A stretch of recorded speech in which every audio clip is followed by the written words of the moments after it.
Phases and properties of matter.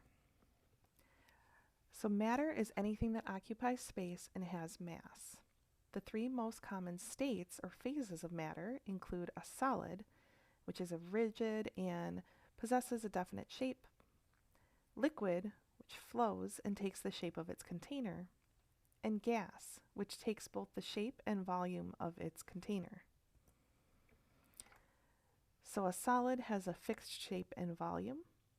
A liquid it takes the shape of the container, but it has a fixed volume. A gas has neither, so it doesn't have a fixed shape or volume. It fills up the container, so it will expand to fill the container. And here you can see a table that describes some of the differences. So a solid, oscillation and vibration about a fixed point. The atomic or molecular spacing is close together. It has a definite shape, definite volume, and it's not compressible. A liquid, the molecules are free to move relative to one another. They're still close together, but it has an indefinite shape, a definite volume, and it's not compressible. A gas, the molecules are free to move relative to one another. The molecular spacing is far apart, unless the gas is condensed. The shape is indefinite, the volume's indefinite, and it is compressible. So which form of water has a definite volume but no definite shape? So liquid water. Which form of water has molecules that are held together tightly by very strong intermolecular forces?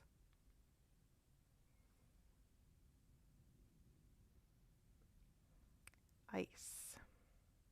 Solid water. Which form of water is compressible?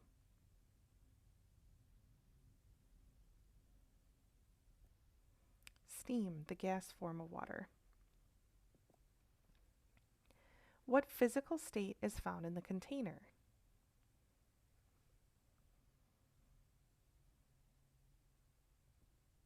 A gas.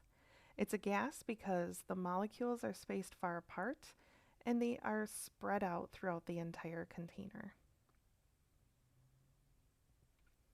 What physical state is found in this container?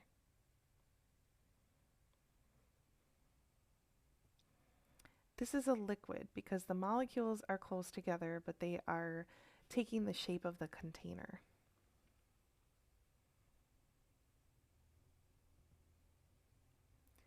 Plasma is a fourth state of matter. It's a gaseous state of matter that contains an appreciable amount of electrically charged particles. Plasma has unique properties distinct from ordinary gases.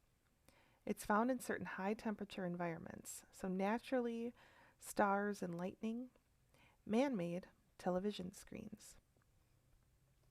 Here you can see a plasma torch that's being used to cut metal.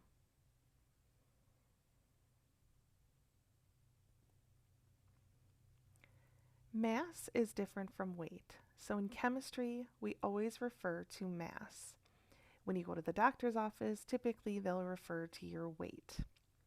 Mass is the measure of the amount of matter in an object. Weight refers to the force that gravity exerts on an object. An object's mass is the same on Earth and on the moon, but its weight is different. Because on the moon, there's less gravitational pull, so you're going to weigh less on the moon, but you're going to have the same mass.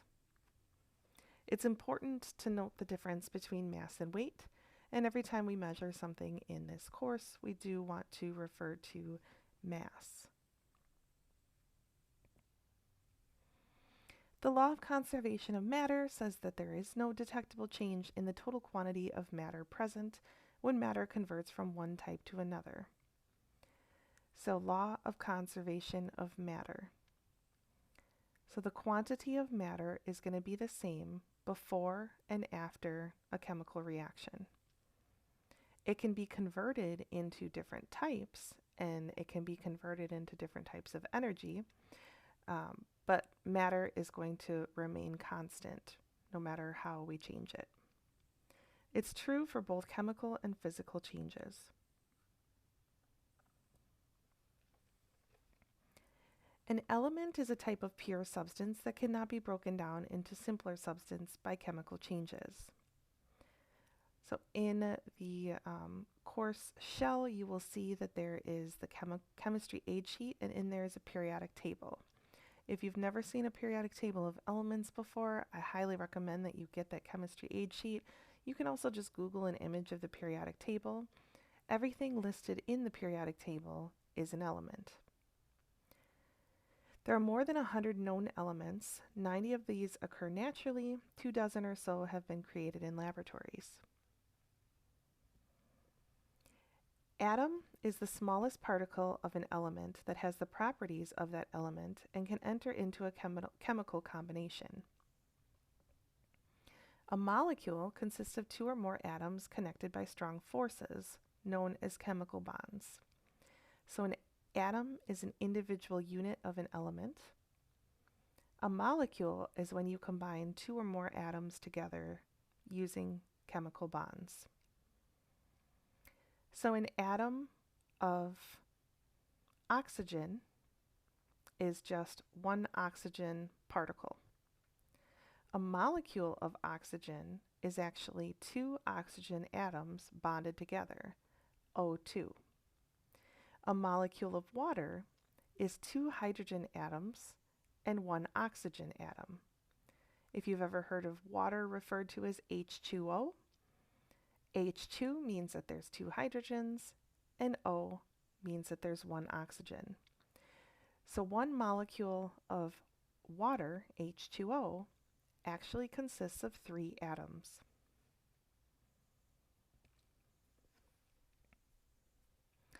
Almost 1/3 of naturally occurring elements are used to make a cell phone. And you can take a look at this, and you can pause the video and read through all of this if you're interested.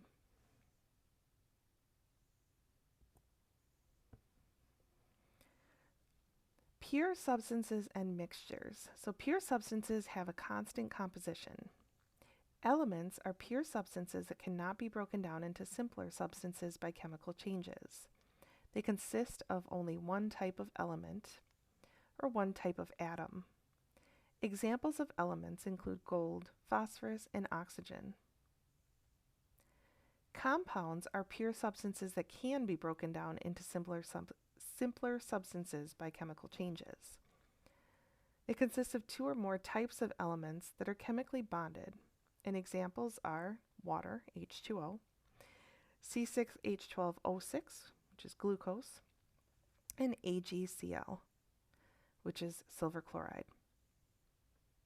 The properties of compounds are different from the uncombined elements making up the compound.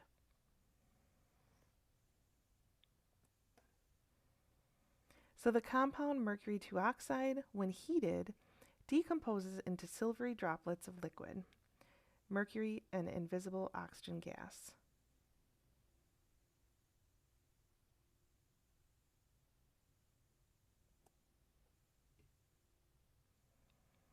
So of pure substances, which can either be elements or compounds, now we go to mixtures. Mixture is composed of 2 or more types of matter that can be present in varying amounts and can be separated by physical changes. Evaporation is an example of a physical change. There are 2 types of mixtures: homogeneous mixtures and heterogeneous mixtures. A homogeneous mixture exhibits a uniform composition and appears visually the same throughout. Another name for a homogeneous mixture is a solution. A heterogeneous mixture has a composition that varies from point to point.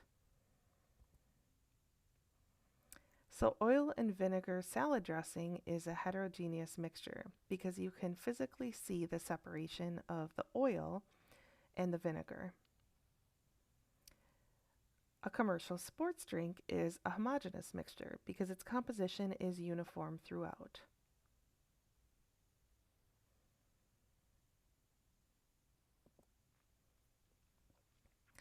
So here's a flow chart that can help you determine what type of molecule it is, or what type of mixture, pure substance, that type of stuff. So we start with matter. Then we have to ask the question, does it have constant properties and composition? If it does not, then we consider it a mixture. Is it uniform throughout? Then we go here, heterogeneous if it's not, or homogeneous if it is.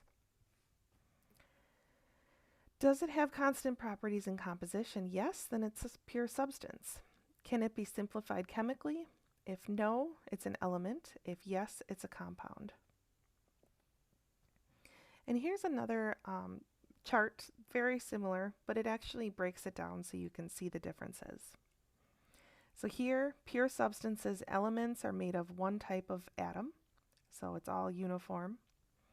Compounds are made of more than one type of atom. Mixtures can be homogeneous. Homogeneous appears to have all of the same stuff in it. It seems consistent throughout, and the molecules within it are equally dispersed amongst themselves. Heterogeneous, you can definitely see the separation. So if this is oil and water, you can see the water on the bottom and the oil on the top. Mixtures can be separated by physical properties. If I were to take this tea and boil it, eventually I could separate out all the water, leaving dried tea leaves and maybe some sugar molecules in the bottom. So by boiling it, that's a physical change or a physical separation that would classify it as a mixture. Heterogeneous, I can also separate this probably a lot more easy than homogeneous mixture. I can just pour off the top of the oil and that will separate it. With compounds, they can't easily be separated by physical means. Compounds would have to be separated using chemical means, so it's a little bit tougher to separate the molecules within a compound. And elements, no matter how you separate it, you're still going to have the same substance at the end. So label the following as either an element, a compound, or a mixture. So I would like you guys to pause the video and actually take some time to write down the answers to all of these. And then in a little bit, you can unpause once you've got all the answers written down, and I will go through these.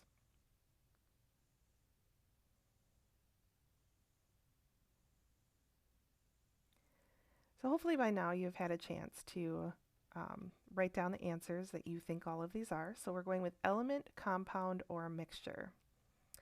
So salt water. Salt water is a mixture. Sugar is a compound. Sand is a mixture. Bleach is a compound. Gatorade is a mixture. Iodine is an element. And Excedrin migraine is a mixture.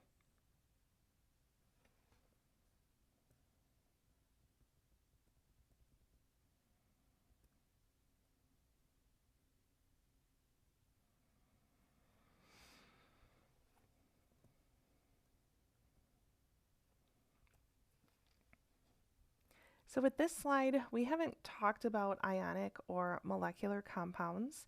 So we will get into the difference between ionic and molecular compounds soon. But for now, we can just go through whether it's a compound, a homogeneous mixture, or a heterogeneous mixture. So again, you can pause, write down what you think it is, and then we can go through this.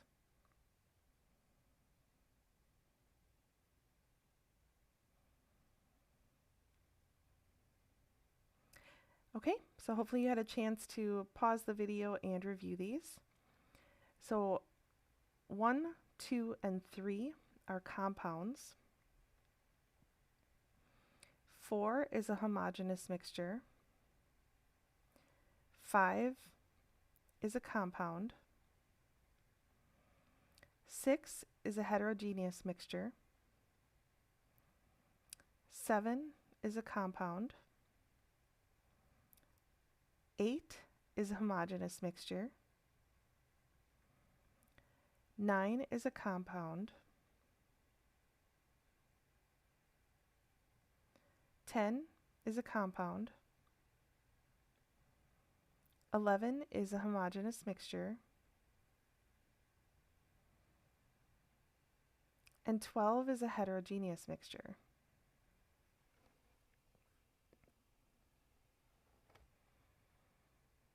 So now we can talk about physical or chemical properties and changes.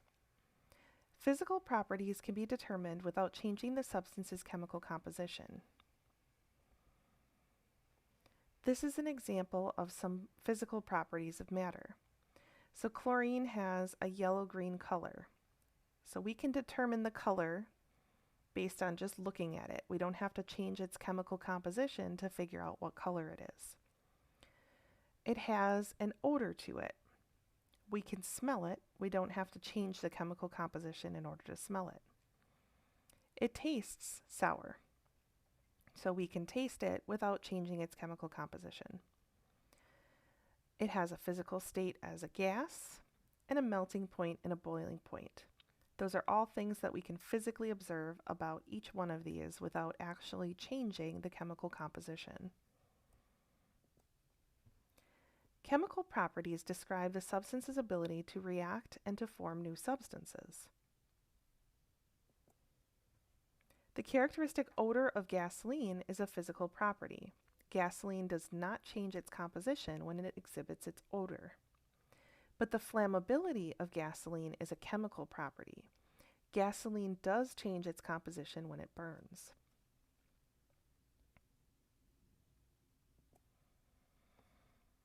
So which is not a physical property of aluminum? I'll give you a couple seconds to read through these.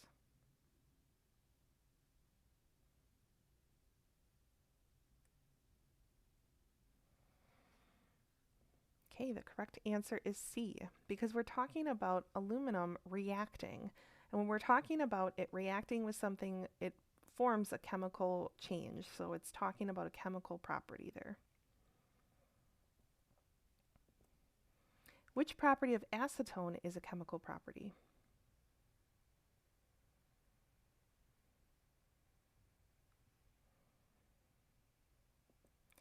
So acetone's flammability is a chemical property.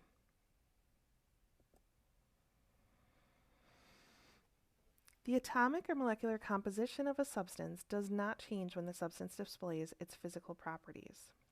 The boiling point of water is a physical property. It's 100 degrees Celsius. When water boils, it changes from a liquid to a gas, but the gas is still water. So here, the boiling of water. Boiling is a physical change. When water boils, it turns into a gas, but the water molecules are still the same. Both the liquid and the water are gaseous steam. So that gas can be captured and it can turn back into water. You can actually see this happening outside on a hot summer day. So let's say during the day, the sun heats up the grass and that evaporates all the dew, the morning dew on the grass. So now that water is suspended in the air as humidity. So that water is in its gaseous state because the temperature is high and it's keeping it evaporated. But at night, when it gets colder outside, the water molecules are going to condense back down into a liquid. And that condensation causes the water to drop back on the grass, and that's what forms the dew in overnight and in the morning.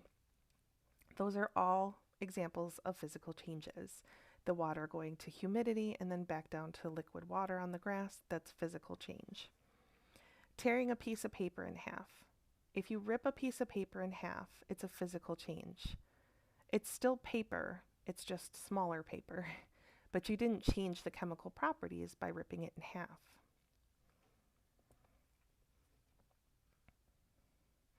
So state and phase changes, transformations from one state of matter to another, such as from solid to liquid or liquid to gas or gas to liquid, are always physical changes. In a physical change, matter changes its appearance but not its composition. So when ice melts, it looks different, but its composition is the same. Solid ice and liquid water are both composed of water molecules, so melting is a physical change. In a chemical change, matter does change its composition. For example, when copper turns green upon continued exposure to air, it's because it reacts with gases in the air to form new compounds. This is a chemical change. Although you can scrape off the outer layer where it has done that chemical reaction, and you'll see some fresh element underneath it, the layer that you're scraping away doesn't convert it back. So it's an irreversible chemical reaction change. We can only reverse it through chemical means. A chemical property, the susceptibility of iron to rusting. Rusting itself is a chemical change. When iron rusts, it turns from iron to iron oxide. Matter undergoes a chemical change when it undergoes a chemical reaction. In a chemical reaction, the substances present before the chemical change are called reactants. The substances present after the chemical change are called products. So reactants turn into products. We will be going in detail later on in the course that talks about all the different types of chemical reactions, so it's good to know what reactants and products are now. A physical change results in a different form of the same substance. A chemical change results in a completely new substance. So here are some chemical and physical changes, and you can see the difference. So rusting would be chemical. Boiling is physical. Burning is chemical. Boiling an egg is chemical because it's actually cooking the egg. You can't uncook the egg. Combustion of gasoline is chemical. Digestion of food, chemical. Sawing of wood is physical. Burning of wood is chemical. Heating of glass is physical. Chemical changes always involve changes in which of the following? Chemical composition, physical properties, chemical properties, or all of the above? All of the above. Because in a chemical change, you're creating a brand new substance. Which of the following observations is not a chemical change?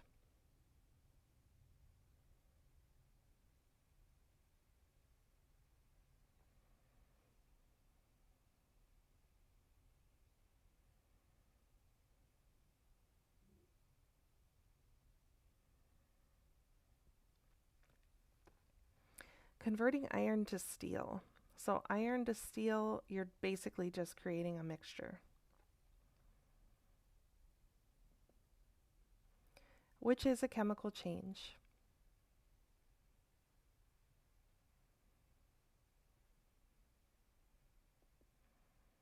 Yep, corrosion. Which is a chemical change out of these options?